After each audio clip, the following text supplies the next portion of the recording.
Word Maria. Numbing hand. Word Maria. Essence of slug. Numbing hand. Word Maria. Essence of slug. Numbing hand. Word Maria.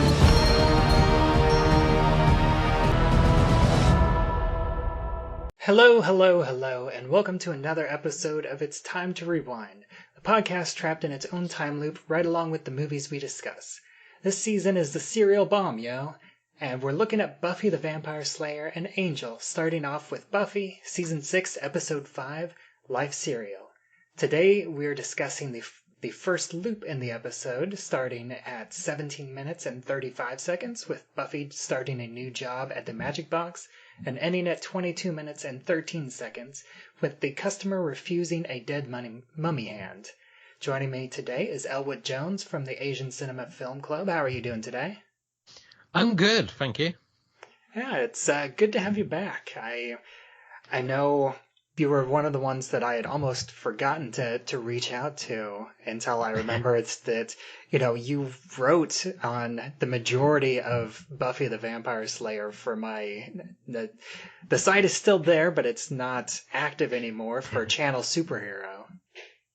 Yeah, it was right up until like the last season, and as we were talking about before we came on tonight, it's sort of like that last season is just so tricky. It's sort of like I couldn't finish it on the original run. I couldn't finish it on the when you're like they're trying to be professional and view it in a critical lens, and it was like, wow, this is still rough all these years later. But no, it was great. It's one of those shows that even when you go back, it still totally holds up. It's got a sort of sense of time to it, but it's the stories themselves that just really hold up over the years. If not like getting better, I would say. Yeah, it's been so interesting, especially jumping into season 6 here.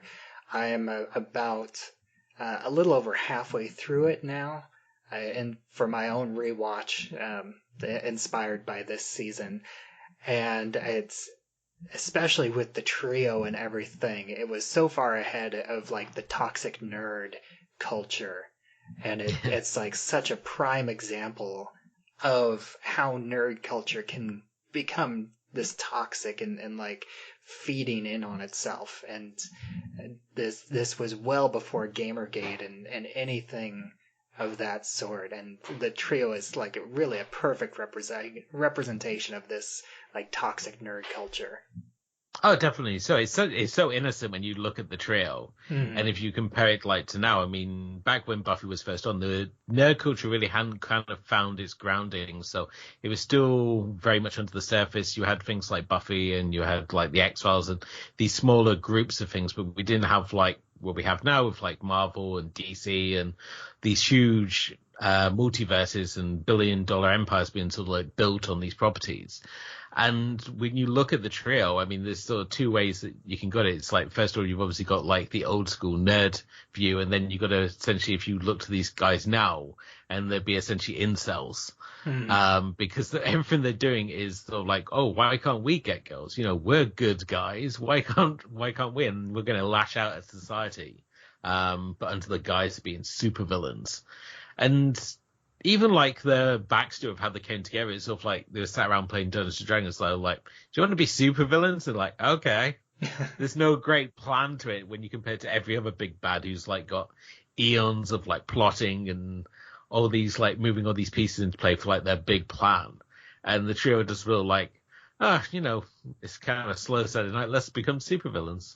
Yeah, and I think that I agree with from what I've heard was the inspiration, or at least part of the inspiration of the trio, because everything that Buffy is going through with the coming back from heaven and this toxic relationship with Spike that's building, and Dawn and her kleptomania and all the money issues, they wanted a much lighter big bad for the most of the season. So you have these three like mostly inept and just comic relief bad guys in order to help lighten up the tone for the entire season, just so it's not all so dark from every angle.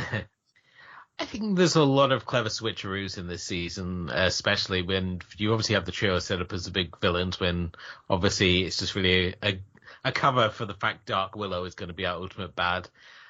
Giles is set up to leave the show, and all the press that Andrew Stewart Head gave is sort of like, I'm done with the show, I'm going back to England to be with my family. So when he makes his big sort of surprise return at the end of the season, it's sort of like no one expected it. So that would just like completely blew us away. So there's some interesting arcs within the trio, but ultimately it was sort of like just about sort of like showing you one thing while they're secretly sort of like preparing something else to like switch around at the end. But I know they're very diverse when it comes to Big Bad, much like Dark Willow. I think there was no winning the fans over with the Big Bad of this season. So yeah, although I do think that like Dark Willow is a pretty popular character, I want to say, in the fandom.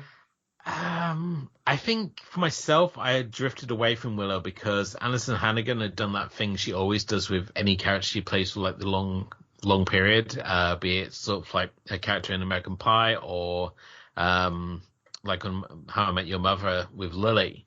She finds like some quirk and she like overplays it, and then it becomes like the most annoying show when Willow was always my favorite. And then this is the problem as well. She gets laid with Oz at the end of season 3. And then when she enters college, she's just unbearable. And she becomes like that friend in your group who's like the first one to get laid and then becomes unbearable to be around. Like at that zenith where she's sort of like the all powerful witch. She's blatantly out and proud, which is great. I mean, this is very groundbreaking, especially for the era. I mean, the idea of having lesbian witches on a mainstream show was like unheard of, but here they were doing it. And you know, I've had a lot of lesbian friends who sort of like really vibed with the fact that there was Willow and Tara and these other sort of lesbian characters that was filtered into the world. So, but as a character, she had really become quite unbearable. Yeah, I can see that. Let's go ahead and jump into the loop for today. This is, the start of the time loop, and I love. I happen to catch. You can see the store next to the magic box is called Book Stew. So I thought that was fun. Although it's kind of weird to have a bookstore next to the magic box, which I'm sure they have a lot of books there as well, as we can see with Giles creating the massive piles of books. It's like a TARDIS on the inside. You look at the outside of the store, and then you see the inside, and it's like a little front to it. And with the name Magic Box, I mean, do you think they have like amateur magic practitioners like go in thinking it's like illusions, or do you think that like word to go around it's all like the serious magic's done here, and all the Wiccan types and stuff hang out there? I wouldn't be surprised if they would occasionally get some people looking for like illusion magic, but I think Sunnydale, especially, we were talking about this before we started, especially by season 6, most of the people are aware of magic and demons around. I mean, Jonathan practices magic now. Yeah. So many characters, like side characters within Sunnydale, are probably very aware of magic at this point. Yeah. And this is also fun, like, you look at how every other character has found their groove at this point. They were all, like, Xander's in construction, Anya's a demon salesperson in both causes, and obviously Willow's off at college. So it really sort of highlights when you look at this scene, it's sort of like just how out of place Buffy is. I mean, all she knows how to do is slay, and that's no longer going to pay the bills. So yeah, and I love Anthony had just completely embodying the role of Giles, even in this short moment. He is very Giles, and just in the way that he puts on his glasses and just always has a mug of tea ready. It just like literally came out of nowhere. It seemed like it in that moment. And they set up the whole 2 hold slips per item, and we go into Anya's amusing story about a sapphire ding dong. And you obviously got the token skull with the candle on, because it's not a magic shop unless you got one. Yeah, and And I really like this skull with the camera in its eye. It reminds me a lot of the original Amicus Tales from the Crypt movie poster. Oh, yeah. Where it has like it's the skull with the one like eyeball in the skull socket. Except in this case, the eyeball is a camera. And we cut up back to the trio watching on their Mac. It's always fun when you see like the setups that these kids have, and it's like there's no way you can afford this setup, especially back in the 90s. Well, and they actually had a good explanation because they had the demon rob the bank for them. Of course, yes. So they have that windfall of money that's funding all of this. The scene prior to this, when you see the setting up the van, and whenever you have someone setting up a van, they've always got to appear from underneath it. And you're thinking, why are you underneath the van when everything you got is on the side and inside the van? And obviously Andrew's doing the Star Wars decal on the outside. Yeah, I talked about that. That was all in the first episode. That whole scene, and the trio, they're talking about Buffy. She's a student, she's a construction worker, she's a selling stuff person. Great. That's even though Joss Whedon is mostly hands off at that point, feels like a very Joss Whedon line. It's interesting as well, the fact that they're the ones who also cotton on to the fact that she's drifting as much as we the viewer see that she's drifting as well. They think there's some bigger plan that she's got, but it's sort of like, no, she's just drifting between careers. She doesn't really know what she wants to be. Yeah, and they call out the fact that she's completely without focus, but then they're also kind of completely without focus because they immediately shift to talking about free cable porn. Magic scene and then and then you got this whole late 90s, early 2000s homophobia, and they take it one step further where Warren jokes about the homophobia, saying you know what homophobia really means about you. I love the fact that it's not a silver suit. It looks from the one angle, it looks like he's wearing a silver shirt, but it's actually a striped shirt that he's wearing there. And I was thinking, well, if you're going for subtle, why are you dressed as a spaceman there? But, and then of course the magic bone. Yeah. Which stop touching my magic bone, and the childish laughter, and I love that both Warren and Andrew start laughing, and Jonathan is a completely serious look on his face.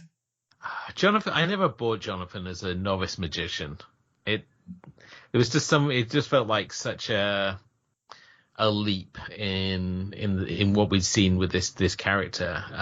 Even though you obviously have the episode Superstar, which I can't remember if it comes before. I think it comes before this one, where he makes the world think that he's the center of its world, and he's sort of like this suave ladies man. And yeah, it's definitely before this one. I don't remember if it was before or after they graduated. I think it was because I think it's when they're in. I want to say that it's when they were in college that he pulled that one, because prior to that, I mean, he was like the kid in the bell tower with the rifle, and he was the bully kid always through the first 3 seasons. But somehow he managed to stick with it and not become like Vampire Chow right up until he got his bit of extended role when he gets to first be a supervillain and ultimately gets to be one of the Scoobies. So, well, I think Jonathan is one of those characters that the fan reaction really helped get him a bigger and bigger role as the seasons went on. You just never know which characters the audience is going to latch onto. It's like Gunther on Friends. Mm-hmm. He was supposed to just be some guy in the background, and yet he's sort of like the fans really latched onto him, so he became like the seventh friend. But no, they are obviously doing magic in a van, because always good to light things in an unventilated space. Yeah, they set this on fire, and the Latin that he says is opus orbis es et a in medio tempest ad calcium intendant. And I tried to put it into Google Translate, but it's mostly nonsense. It's the best kind of translation that it gave me for the whole sentence is, you need to focus on calcium in the middle of the day. But in terms of like direct translation of the word, like opus is work, orbis is orb, which I think could be eyes, and media is in the medial, is in the middle. Tempest translate to weather. Calcium is just calcium, and then intendant is they intend. So it's mostly nonsense, but you do have work in the middle, and they intend. You could kind of see where the spell's going based on that, but it's not. I feel like they mostly just kind of random Latin words and didn't really spend too much time on that. It's weird that you only have the two characters holding hands when normally you would have a circle of people holding hands, but I guess because there's three of them and someone needs to be playing with the bone and stuff, it's a little more difficult. But yeah, we just have these two characters now holding hands. And we have this nice little overhead shot where the paper is in the incense bowl and surrounded by a red painted triangle as Jonathan is holding his magic bone, and with one hand, and then the other hand he has the two fingers out like the rattlesnake fangs. And he said that was something that he saw Lily Tomlin do to him in a previous movie or show. I forget which one it was. And so he repeated that for this, and everyone liked it.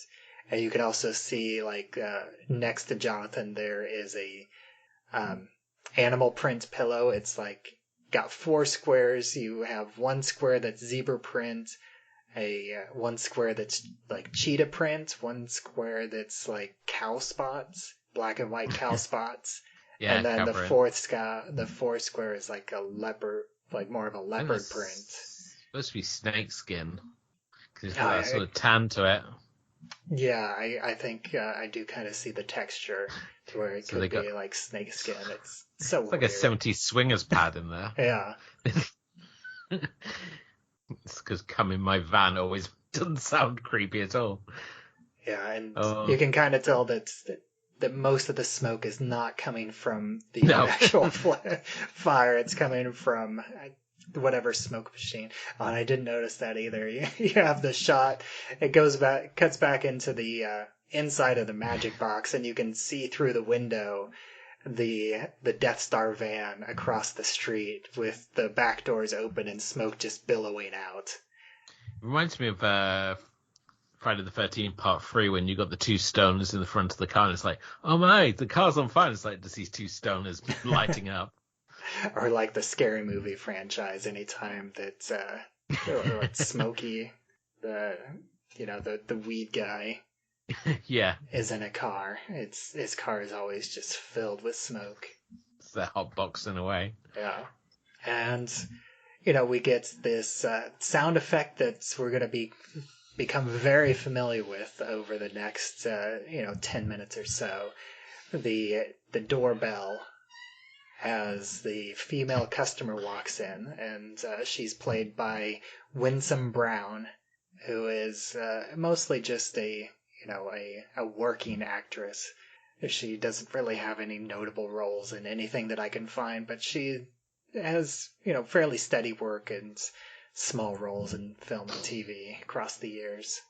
And we get this another great Giles moment of him taking off his glasses and cleaning them, as he tells Buffy that she should focus on customer service rather than sales. I always loved how Sarah Michelle Gellar is able to balance this ditziness with this recognition of her duty as the Slayer, and you see her have these fun moments as now where she's talking and trying to be a good assistant, and then you have her be able to completely switch around when she goes into Slayer mode and she's got to stand up to the big bad or whatever the monster of the week is. And I felt it was always such an underrated thing about her performance in the show is just how she was. Because a lot of times you see a character just be one thing, but she is able to play both sides of it. And I think was what really made the character so appealing. It wasn't just you have this stern character and then you've got like goofy friends. It was sort of like, no, she's can be goofy and she can also be kick-ass, and that was always like the hook of the show. It's sort of like normally it's the monster that chases the pretty girls, but in Buffy world, it's the pretty girl that chases the monsters. So, and I think she also plays the vulnerability very well, which it doesn't come up that often. But I think it's used really well in the beginning of this season, with her coming to terms with coming back to life after being in heaven. Oh yeah, it was a very problematic season in that, because you've got a character who essentially doesn't want to be there, yet the characters need her to be there to solve the issue at that time. And it was still, when we open like the recap of this episode, it's sort of like the first shot they show is her mother dead on the sofa, and it's like the most soul destroying episode of Buffy, and that's the one you're going to recap from. It's like, great, guys. Yeah. And she walks past this male customer, and he's played by Christopher May, and again, he's just basically a working actor with a lot of small roles, nothing really noticeable worth talking about. And he's trying to decide between Lemon Seduction or Essence of Slug. And I'm pretty sure, like, my guess is that, he hasn't actually looked at the bottom of the candles. So he's just like looking at them and he's smelling them, and he's like, which one of these smells better? And it's not until Buffy comes out and she looks, and it's like Essence of Slug and Lemon Seduction. And we probably don't see it, but I'm sure that guy is like, why didn't I just look at the bottom? He's the local Lothario. He's gonna try and hit on Sunnydale women's with his magic candle. I think that's what this season, or this episode is certainly highlighting. Everybody's after some in Sunnydale. Yeah, and of course I looked it up, and you can buy Essence of Slug wax melts online from a place called the Magic Box Candle Company. And the scent that they use for that is a combination of lemon verbena and fig. And I thought it was interesting that another name for verbena is vervain, which, if you are a fan of the Vampire Diaries, you will be very familiar with what vervain is, which in that show they use that as, that's what you use so you can't be mind controlled by vampires. Okay. And I do think it's interesting, and I didn't mention it in the first episode, is Buffy was wearing a pendant that had a silhouette on it, like a Victorian silhouette. And in this part of the episode, she's wearing a black shirt, and she has this Victorian silhouette like right in the middle. I'm curious if that's like important and something that has some sort of meaning to it. No idea with that. Now that you've paused this, I can now see that they had a disabled toilet in the magic box. I didn't realize they had that until now. God, it's so weird when you pause it and you see like the door's bigger than the door to the shop. Yeah, that's like this huge and it's a men's toilet, so they must have a women. Yeah, those candles look like the blocks from Fifth Element. So. Yeah, and so this woman, she says she wants a mummy hand for a prosperity spell. And Buffy makes a dad joke about the hand being hairy, so maybe it's a daddy hand. And I love that she gets absolutely no reaction from the woman customer at all. Buffy's quirky jokes never used to get a big reaction. They got a reaction from the audience, but like other characters just used to like look at her, because you always used to drop like a one-liner or something when it's like often against a serious character, and they would just have like no interest whatsoever in their little quirk. She'd often do it against like the principal. Yeah, it's this great like sense of humor that really changed from the 70s and 80s and even like through the 90s, and that kind of changed around the 2000s, where comedy shows started moving away from the laugh track, where if this was a sitcom, there would be a laugh track at that moment. And instead, it's like they highlight how unfunny the joke is, which makes it more funny. And of course, now we've got the classic magic storeroom, so all sorts of fun oddities. Yeah, the petrified hamster, eyeballs and honey, and the dagger of Lex are the ones that she... and I just barely caught it, but there's a box of loose candles, I think, right behind the dagger of Lex. And I can't make out the price of the dagger of Lex, but right in front of the mummy hand, you do see a tag that's has clearly labeled it Ancient Mummy Hand, and it's priced at $200. I like the fact that they just leave the mummy hand loose. Yeah. It's like right on top. It's like right on top of a crate. So I don't know. Maybe it escaped, and that's it escaped its crate, and that's why it's on top. She goes after it, and then it starts moving and starts to choke her out. It's a great severed hand. When I think it's just a CGI. It's a CGI hand that we're looking at, isn't it? It's not a. No, I don't think it's CGI. I think it's I think it's a combination of animatronic and they just a guy's hands, the way they did Thing in the Addams Family, where it's basically just a guy in like a green screen thing, except for the end of the hand, it is just his hand like puppeteering it.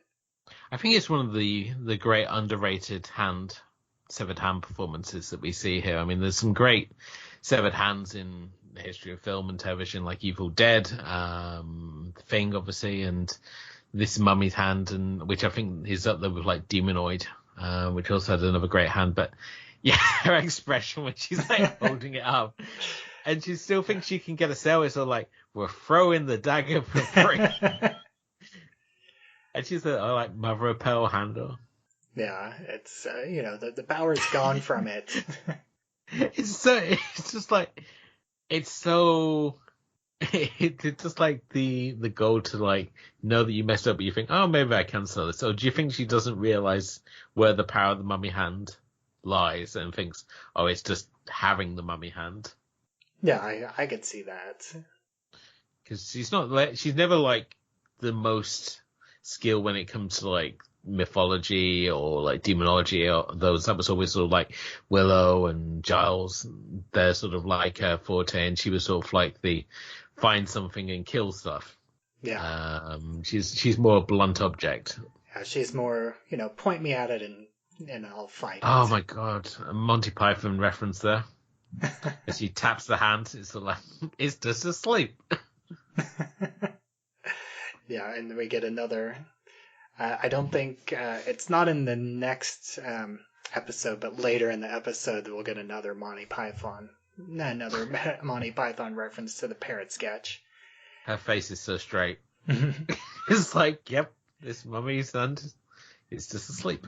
And I also like that she has her name tag at the bottom, like at waist level, at the bottom of her dress, or at the bottom of her top.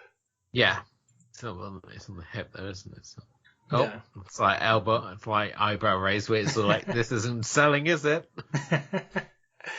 And yeah, that's the end. So I cut it right before. I think in this one we don't hear the bell ring yet. And the scene cuts right at the start of the bell ring. I know that's. I think I'll talk about it in later episodes, but sometimes they have the bell ring overlap a little bit, where you start to hear the bell ring before this scene actually cuts. But we don't get that here in this first one. But do you have any other notes about this? Her first time around trying to sell the mummy hand.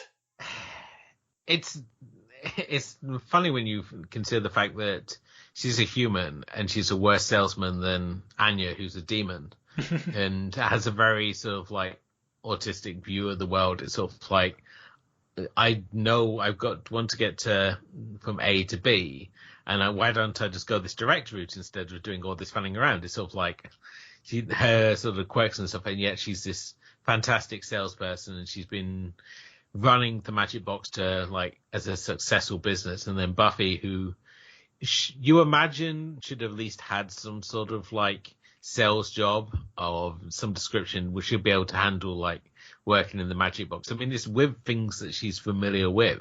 I mean, she was a waitress. There you go. But no, she really struggles to get to grips with all these things seem suddenly foreign to her. Mm-hmm. And you think, well, you've had like some 6 seasons of dealing with odd things. A mummy hand should be pretty simple for you, but apparently not. Yeah. But I think that covers this first loop here. It's just under 4 or just over 4.5 minutes in this first loop. So it gets right to the point pretty quickly. And but you know, since this was so short, I think I will have you back for Thursday's episode, if you're willing to come back. But why don't you go ahead and, you know, take a moment to, you know, let everybody know where they can find you online and your other work out there. Yeah, I mean, if you want to come and find me, you can find my blog, which is from the Depths of DVD Hell, which is from the Depths of DVD Hell.wordpress.com. If you want to check out my podcast and stuff, I've got the Asian Cinema Film Club, which is a podcast where we provide an introduction to the weird and wonderful world of Asian cinema and cover everything from Akira to Zakudoi and everything in between. So we can cover one episode, we'll cover anime, and another we'll cover something like highbrow, like Kurosawa. It's really varies from episode to episode what we cover. And my other show is Movies and Tea, which is every season we pick a director and we break down the filmography from the first film right through to the last, identifying themes and reoccurring ideas within their work. And yeah, you can find both of those wherever you find good podcasts, I guess. All right, and as always, I'm Bubbawheat, and you can find me at flightsightsmovienights.com. You can find me on Twitter, where I'm at Bubbawheat. You can find this show, It's Time to Rewind, on Anchor.fm, as well as anywhere else that you listen to podcasts. We also have a Facebook group, It's Time to Rewind, a time loop group. You can join that to talk about episodes as they come out, and you can also have any sort of discussion on time loops in movies, TV, novels, comic books. Anything is welcome. And so until next time, grr. Arr.